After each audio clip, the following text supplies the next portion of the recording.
Can you share about a time where you felt very weak Yeah. and you even doubted God's strength and ability to carry you?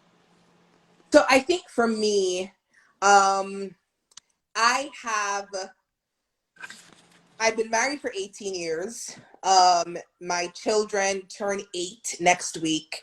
Wow. And so we spent the first 10 years of our marriage striving to be parents. Hmm. I think you get married and it's like, all right, you get married, you have kids, and it's going to come so easily, and it didn't happen that way. And I think it's something that I assumed was automatic, but it wasn't. Hmm. And as we realized that we had a problem getting pregnant, and as we then realized that there was endometriosis, there was tubes that were blocked. There was infertility that continued to persist. It became such a tough spot for me. Hmm. I sometimes, even when I think I'm past it, I think I still in a way sometimes grieve the years that it almost feels like I lost in the striving. Hmm. But because infertility is a beast, and I don't know if even when you're quote unquote on the other side, if you ever really are. But we spent 10 years doing multiple cycles of IVF. My daughters came on my 7th cycle of IVF. Wow. And we had gone through two cycles before IVF. Then we ended up doing 7 different cycles. On our 5th cycle, we had a miscarriage. And in a way, the miscarriage, in a weird way, was like, wow, I even managed to get pregnant because it had taken us so long to even get to that stage. Hmm. And then on our 6th cycle of IVF, we were pregnant with triplets who we lost very, very early. They were alive for about 30 minutes apiece. We had 3 sons, Noah, Caleb, and Micah. They would have been 9 this year. And that crushed us. I think we had come so close. Um, it felt like I could almost hold on to what was the manifestation of the miracle that we've been praying for so long.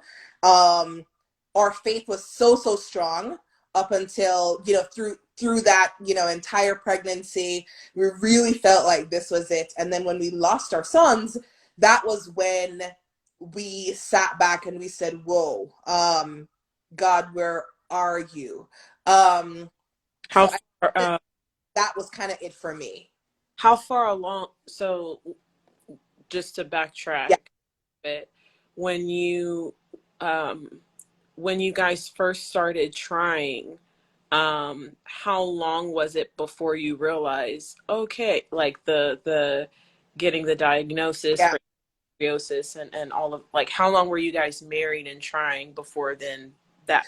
So we were trying for a couple years before we got the diagnosis. We did pursue medical intervention about a year into us trying. And at the time, it was unexplained infertility. And it was actually when I did surgery. And we said, hey, let's do a laparoscopy, check to see what's going on. And then I was diagnosed with stage 4 endometriosis. And the truth is, in the midst of all of that, I was also battling a lot of pain associated with the endometriosis. So I was in chronic pain all the time. Anybody who knew me or was in interaction with me, or even at church, even at work, I've had the ambulance called on me a couple times at church and at work. I've passed out. I mean, I've been suffering from chronic pain for a long time.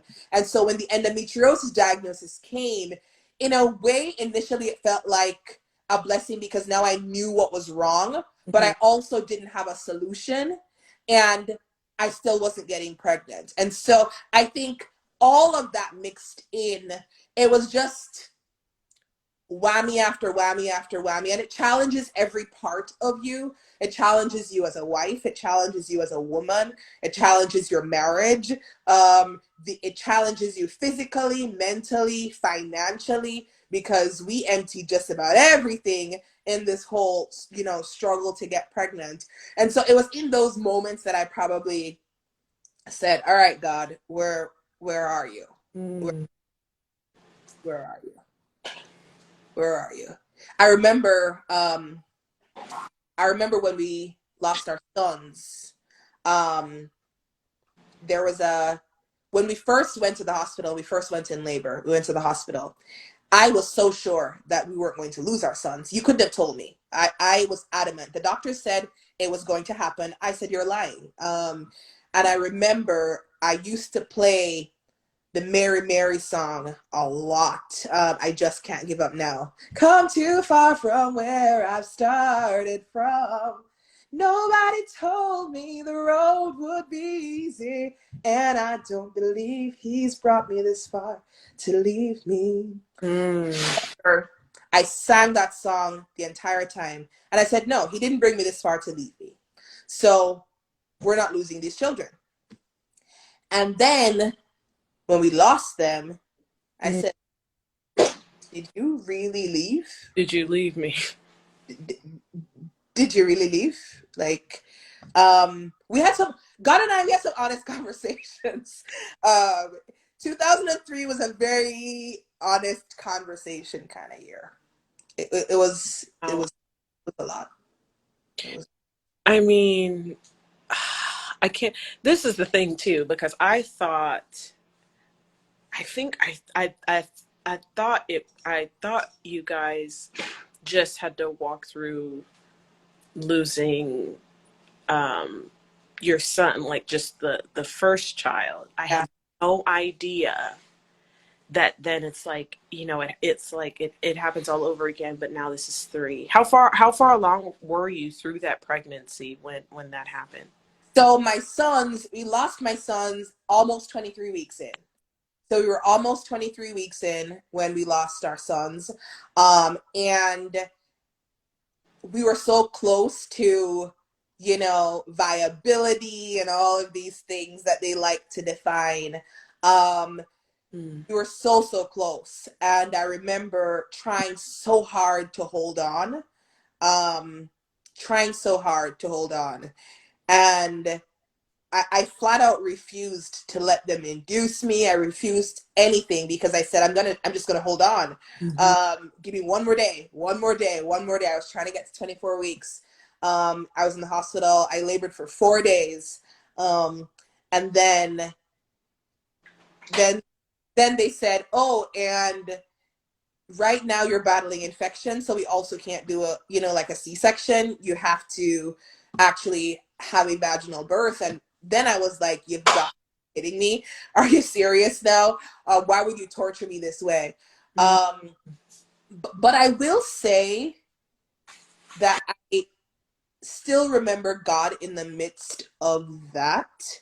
Um, there are things and memories that I hold on to of my sons now that I would not have had if I wasn't able to have the chance to hold them, to speak to them. You know, my sons, for as short as a life they had, they were loved every minute. The impact they had on myself and my husband in those minutes, you know, it was something that it changed the way we live forever. It changed the type of parents we are today, the siblings we are, the children that we are, the friends that we are. Um, and I remember thinking how cruel it must have been to have me go through that. But I wouldn't have traded those minutes for anything Mm. because the opportunity to hold my sons, um, even for 1 minute, the opportunity to hold my sons, um, for 1 minute, I'll take it. I'll take it for even 1 minute. Mm. Yeah, yeah. uh Yeah. so you go through that. You have to deliver them. You have the moment where you are able, to hold them. Yeah. And then, you know, they pass. And what was that, you know, what's remarkable to me, even within all this, is how, like, this is so hard because I know people who have walked through infertility, who have tried and tried and tried, and I what's even remarkable, like, even just after that you guys still tried.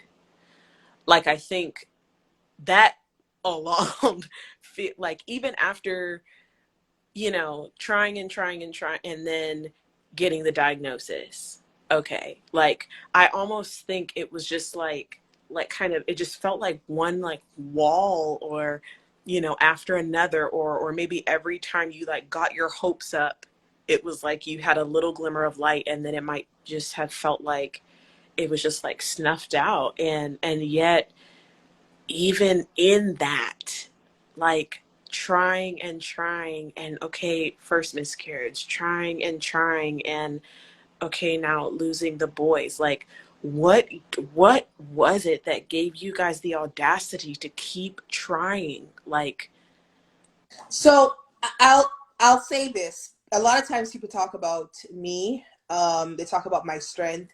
They talk about, they see me, and they see me as somebody who, I'm smiling and I'm filled with joy and all of these things.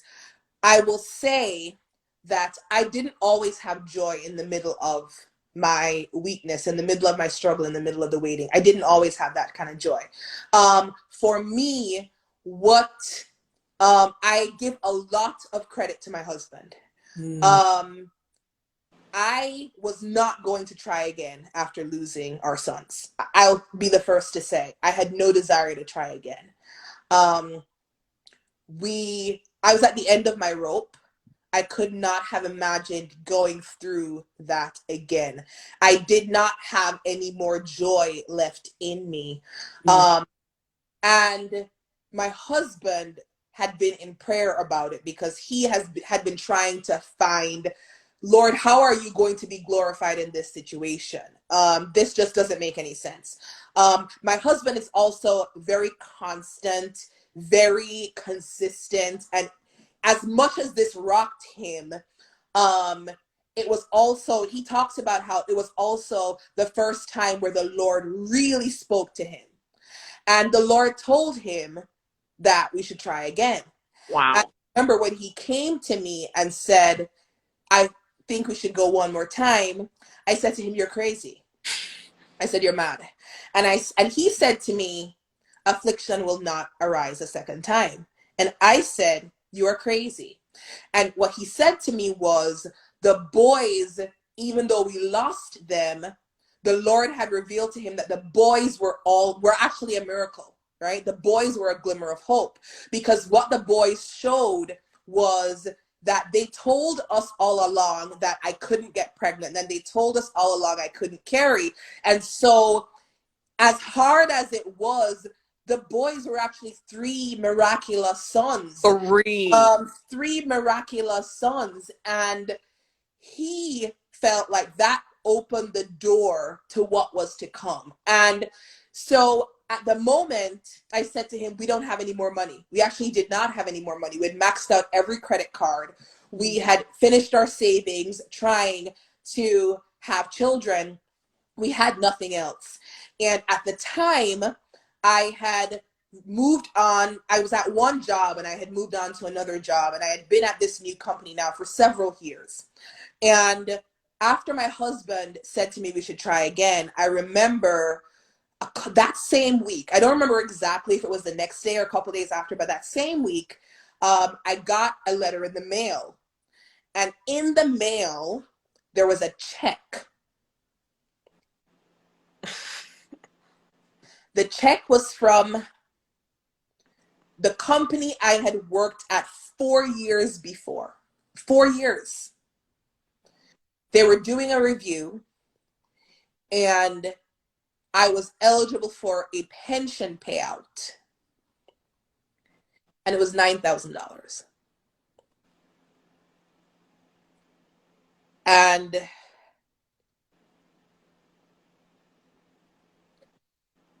at the time,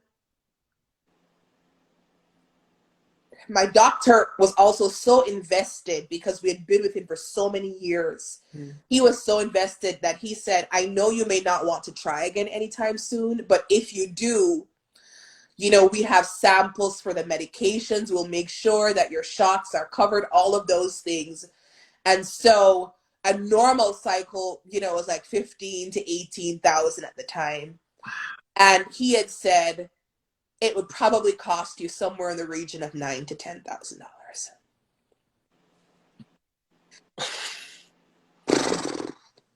When the check came in the mail, it was literally God saying, I told your husband to try again. And as hard as it was, he said, one more time. And that one more time is when we were blessed with our girls, who are now 7 going on 17. And you said that was they were the seventh They were try, the 7th IVF cycle. and 7 being like Yep. biblically the number of completion and perfection. Like, Yeah. what? Yeah. Yeah.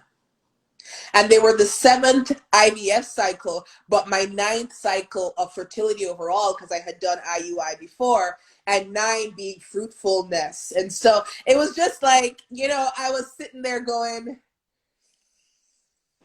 all right, God.